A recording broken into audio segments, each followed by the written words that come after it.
침대가 5개다 이런 얘기도 있거든요. 통계적으로 봤을 때 분명히 중동 국가들과 할 때 눕는 경우들이 많이 있었단 말이죠. 네, 그렇죠. 예, 이거 개선돼야 되는 문제 아닌가. 네, 뭐 Korea Republic qualified 10 times for the FIFA World Cup.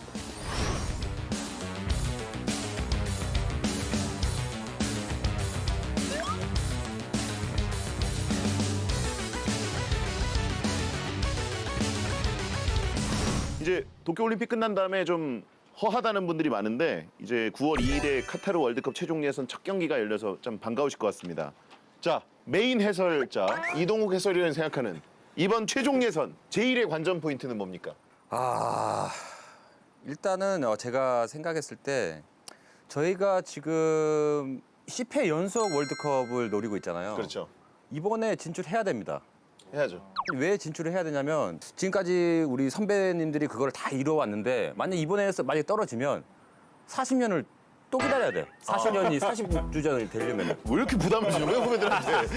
저는 이제 은퇴를 본인 했으니까, 은퇴했다고 은퇴를 했으니까 네. 선수들이 좀 이제 부담을 가져라. 은퇴를 하니까 이렇게 좀 편안하게 이제 볼 수 있네요. 손흥민 부담 가져라? 예, 부담 가져야 됩니다. 예. 굉장히 많은 수의 사람들이 월드컵에 대한민국이 없는 걸 상상을 할 수 없는 당연한 줄 알아요. 끔찍하죠. 그렇게 돼 있습니다. 기대치가 올라가 있죠. 그렇습니다. 그 기반에서 한국 축구가 지금 유지가 되고 있고 계속 성장을 하고 있는 것이기 때문에 책임감을 확실히 어느 정도 선수들도 이미 갖고 있지만 이동국 의원이 얘기한 것처럼 좀 더 다시 한번 좀 되새길 필요가 있지 않나 싶어요. 한편으로는 선수들한테 되게 고맙다는 생각도 드는 게 우리 이웃나라 일본이나 중국도 되게 강대국이고 뭐 잘 나가는 그런 나라들인데 월드컵 예선에 항상 진출한다 이런 식으로 그 나라 국민들이 별로 생각 안 하거든요. 그쵸. 우리나라는 그렇게 믿고 있다는 게 어떻게 보면 선수들에게 정말 고마운 것 같습니다. 맞아요. TVN이 독점 중계하는데 뭐 정말 생각하고 싶지 않습니다. 일이 잘못되면. 말도 안 되는 상황이에요. 있을 수 없는 일인데 그러면 저는 멘트를 안 할 테니까 이동국 의원이 멘트 해주시기 바랍니다. 40년을 어떻게 또 기다려요, 그러면은. 그렇죠. 예, 예, 그렇기 뭐 그런 일은 반드시. 없을 거고요. 온 국민이 후배분들 전혀 만나시면 근데 부담 없이 뛰어 이렇게 얘기하시죠. 부담감을 팍팍 주면서 부담 없이 뛰어라고. 그래요? 우리 10회 연속 기다리려면 40년 걸린다. 부담 없이 뛰어. 악마 같은 면이 있었네요, 이동국 의원도. 예. 끔찍한 상상 또 하나 해보면 최종 예선은 항상 우리나라가 조 1, 2위 정도를 해가지고 본선에 자동 진출을 하게 되고 각 조 3위를 하게 되면 3위들끼리 일단 플레이오프 단두대 매치 한 다음에 그 다음에 대륙간 플레이오프를 하는데 예를 들면 파라과이라든가 뭐 콜롬비아 이런 팀이랑 거기서 이겨야 본선에 가는 건데 그렇죠. 아직 우리나라가 한 번도 이건 겪어본 적이 없거든요. 이거 하면 경기 수는 늘어나니까 TVN은 좋아할 수도 있습니다. 근데 중계하는 저희는 아마 피골이 상접하게 될 수도 있습니다. 네. 상대적으로 힘들죠. 그 남미 팀들이 플레이오프에서 붙는다라고 하면 거의 이긴 적이 없는 걸로 그렇죠. 알고 있는데. 아시아에서 네. 플레이오프 거쳐가지고 본선 간 팀이 없고 그쪽도 복잡하거든요. 10개 나라 중에 5위를 뭐 브라질이나 아르헨티나가 할 수도 있기 때문에. 그래요. 시청률은 50% 나옵니다. 월드컵을 못 나가는 상황이 될 수도 있는데 그런 상상을 하지 맙시다 우리. 그렇죠. 우리는 올라가고 예. 일본이 거기 대륙간 플레이오프 하는 거 우리 열심히 응원하면서 상대팀을. 그것도 이제 중계를 저희가 해야 되니까. 일본도. 그렇죠. 그렇죠. 예, 예. 그것도 시청률 많이 나오거든요. 아니면 베트남 화이팅해서 베트남 네, 대륙간 거. 네, 박항서 감독님 또. 과학적으로 최종 예선 진출 가능성 어느 정도로 계산해 주시겠습니까? 한 89.2% 정도. 89.2%. 세부적이네요. 굉장히 높네요. 89.2% 정도 보고 있습니다. 네. 어떤 그 수식을 거쳤는지는 안 여쭤봐도 주먹 구구라는 방송.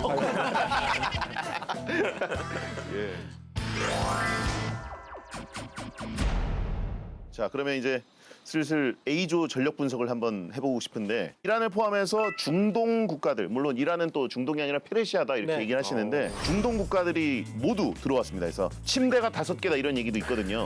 통계적으로 봤을 때 분명히 중동 국가들과 할 때 눕는 경우들이 많이 있었단 말이죠. 네, 그렇죠. 예, 이거 개선돼야 되는 부분이 아닌가. 네, 뭐 그러니까 이게 일부러 별로 그런 아프지도 않은 상황인데 이렇게 자빠져가지고 그쵸. 괜히 시간 끌고 예. 그러면서 좀 쉬고 상대방 경기 흐름을 좀 끊고 그러려고 그렇게 계속 하는 거죠. 예, 순간적으로 그 약간 기절한 척하는 선수도 있어요. 눈 감고 근데 이제 또 가면 아니야 이렇게 일어나고 열받거든요. 또 그런 경우 겪으면. 그거를 뭐 진짜 아프거나 다쳤을 수도 있기 때문에 할 말은 없죠. 강제로 뭐 이거를 조치를 할 수가 없어요. 그래서 지금 축구계 내에서도 굉장히 다양한 논의들이 있습니다. 이를테면은 뭐 경기 진행을 농구처럼 실제 플레이가 진행이 될 때만 시간이 흘러가게 한다거나 멈춰라. 네, 그러면은 뭐 침대 축구할 의미가 없어지는 거기 딱 때문에 끊어서. 그런 걸 도입한다는 것도 검토를 했다고 하는데 지금 우리가 생각을 해도 축구가 그런 식으로 되면 축구가 아닐 것 같은 느낌이 좀 있잖아요. 그런 도입까지는 아직 가고 있지 않지만 축구에 대해서도 굉장히 심각한 문제로는 많이 느끼고 있습니다. 중동 그 팀들이 먼저 선취 득점을 하는 순간 되게 침대 축구가 많아져요.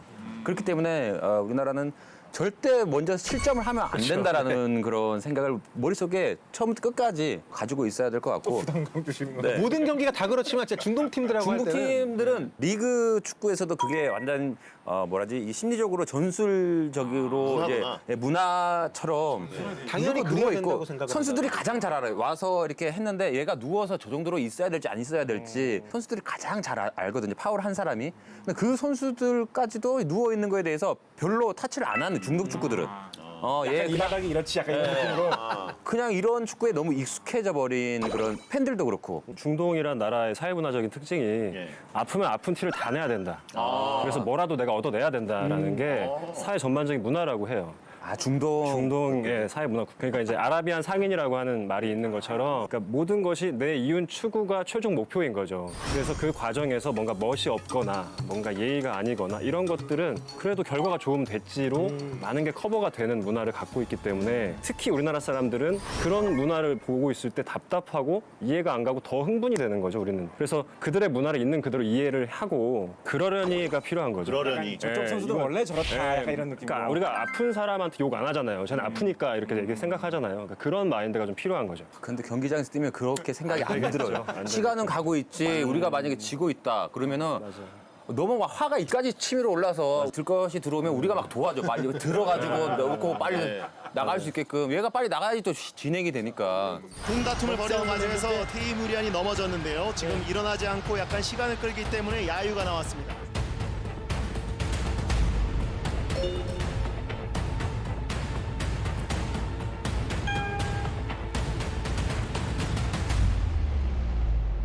그래서 주심이 추가 시간을 좀 더 적극적으로 반영을 해주는 게 현실적으로는 가장 우리가 기대할 수 있는 조치이긴 한데 추가 시간에도 누워 있어요. 네. 그 추가 시간 반영이 잘 안 되다 보니까 그런 행위를 통해서 얻는 게 있으니까 계속 하는 거죠. 그래서 듣고 보니까 우리는 이제 뭐 차무림자 셋이면 살인도 면한다고 하는데 그쪽에서는 차무림자 셋이면 내가 손해다 뭐 이런 맞아요. 철학 바보다인 거죠. 그쪽에서는. 바보다. 네. 아니면 그런 건 어떨까요? 만약 침대 축구를 해서 누워 있다가 나갔는데 얘를 한 5분 이상 못 들어오게 하는 거야. 근데 이제 그게 그 판단을 괜찮잖아요. 하는 것 자체에 논란이 있을 수가 있죠. 왜냐면 진짜 뭐 아픈지 아닌지를 그 자리에서 판단하기 어려우니까. 중계할 때 막 저 선수는 진짜 침대 축구 진짜 저러면 안 됩니다 이랬는데 그래, 다음 절대 날 안 돼요. 입원 진짜.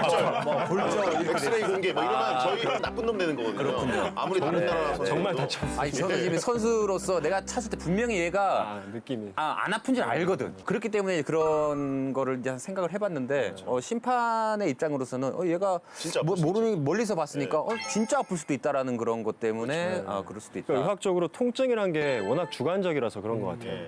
이게 골절이라고 해서 너무 아파하고 그냥 찰과상이라고 해서 안 아파하고 이런 게 따질 수가 없기 때문에 그거를 이렇게 구분짓기가 어려운 것 같습니다. 흥분된 상태에서 내가 빨리 뛰어야 되면 뭐 아픈 것도 별로 안 아픈 것 같고 맞아요. 내가 알고 누워야 될 보면 때면 조금 아파도 되게 아픈 것 같고 몸살이 가는 실제로도. 거죠. 그러니까 손흥민 선수 같은 경우 작년에 프리미어리그에서 팔이 부러진 채로 90분을 다 뛰고 추가 시간 골까지 넣고 그 뒤에 이제 다음 경기를 빠졌잖아요. 그러니까 그런 경우도 있으니까. 그게 저도 그런 경험이 있는데 새끼 발가락이 부러진 적이 있어요. 경기를 하다가 밟혀가지고 경기 중에 축구화가 빵꾸가 났어 그럴 수 이렇게. 있- 축구화가 뚫릴 정도로 축구가 뚫리면서 새끼 발가락에 세 조각으로 부러졌는데 정신이 몸을 지배한다라는 그런 생각을 가지고 있어가지고 정신력으로 이길 수 있겠다라고 해서 제가 280 축구를 신는데 우리 선수한테 90짜리 와 축구화를 빌려서 이틀 쉬고 부러진 상태에서 경기를 계속 뛰었었어요. 시즌 중이어서. 중동식으로 따지면 바보네요.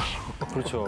정말 이 정도까지 했는데 차이고 계속 누워있다? 화가 이만큼 알 수가 없는 구조라니까요. 네. 되게 멋진 정신력에 대한 이야기를 하고 있는데 네. 요즘 하도 예능을 많이 할수록 그런지 농담하는 줄 알았어요. 아 정말로 진짜로 얘기하는 줄 이거는 알았어요. 이거는 진짜로. 그래서 닥터 스톱이라는 게 되게 중요하잖아요, 예. 원래. 선수들은 이제 흥분 상태로 뛰고 있을 때는 아드레날린이 막 나오니까 통증을 인지하는 힘이 이제 약해져 있는 거죠. 그러니까 이동국 선수처럼 이제 다 끝나고 아픈 걸 알게 되는. 대한민국 이런 선수도 있는데 침대 축구 이거 그라운드에서 없어져야 되는 거 아닙니까? 없어져야 됩니다. 아, 신대스코 저 너무 싫어요. 어쨌든 해설하실 때는 조금 그래도 가능성을 남겨놓고 얘기하셔야 돼요. 우리- 저건 절대 아픈 게 아니거든요. 이랬는데 다음날 막 병원에 실려갔다 이러면 아, 이거 안 돼. 제가 볼 때는 저거 정말 큰 부상은 아니지만 혹시 아플 수도 있어요. 라고 정도는. 옛날에 차 감독님이 그런 식으로 얘기했는데 다음날 명단 제외됐더라고요. 다음 경기에서. 아파서. 그렇죠. 진짜 아픈 거죠. 아, 예. 알겠습니다. 참고하겠습니다. 가능성 좀 남겨놓고 여지를 두고. 참고하겠습니다. 예. 첫 경기 상대가 이라크인데.